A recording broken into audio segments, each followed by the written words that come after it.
नमस्कार, आप देख रहे हैं दैनिक रणघोष न्यूज, बेहतर बदलाव की आवाज। राम रहीम, आशाराम जेल में, प्रदीप मिश्रा जी बीमार, रामदेव माफी मांग रहे।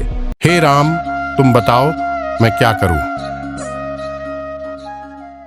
हे मर्यादा पुरुषोत्तम श्री राम, तुम कहां हो?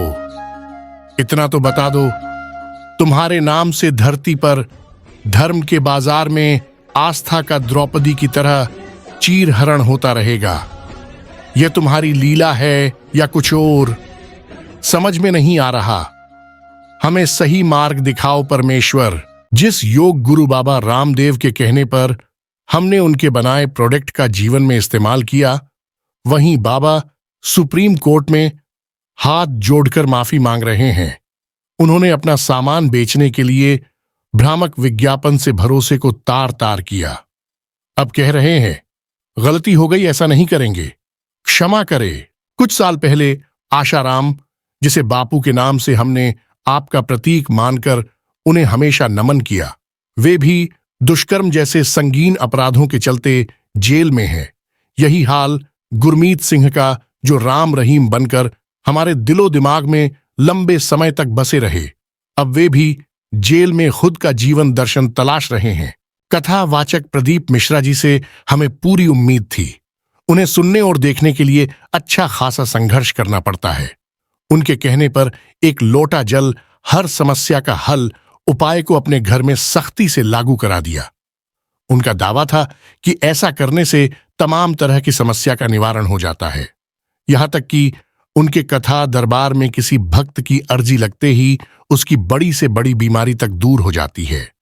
ऐसा हम जैसे भक्त दावा करते रहे हैं।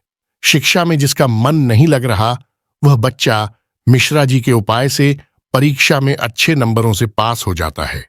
ऐसा वे अपनी कथा के दौरान बताते रहे हैं। उनके पास महादेव के नाम से करिश्माई उपाय व मंत्र है। हो सकता है कि यह करिश्मा हो, इसलिए उनकी कथा सुनने के लिए लाखों की भीड़ उमड़ पड़ती है। अब मिश्रा जी भी पिछले कुछ दिनों से बीमार चल रहे हैं। डॉक्टरों ने उन्हें कुछ समय तक कथा नहीं कर आराम करने की सलाह दी है। इसलिए इस माह नीमच में होने वाली कथा को अचानक डॉक्टरों के कहने पर स्थगित करना पड़ा। अब समझ में यह नहीं आ रहा कि अपनी मौजूदा समस्या का समाधान के लिए अब किस गुरु की शरण में जाऊं। किसी ने कहा, बाबा बागेश्वर धाम के पास जाओ, उनके पास भी चमत्कारिक उपाय है। इसलिए हे प्रभु श्री राम, मैं हिम्मत हारने वाला नहीं हूं। बस डर रहा हूं कि कहीं बाबा बागेश्वर धाम के पास जाते ही उन्हें कुछ नहीं हो जाए। जिस माता पिता ने पाल पोस कर लायक बनाया, उनकी यह हैसियत नहीं कि वे मुझे समझ पाए, मेरी समस्या को महसूस करे।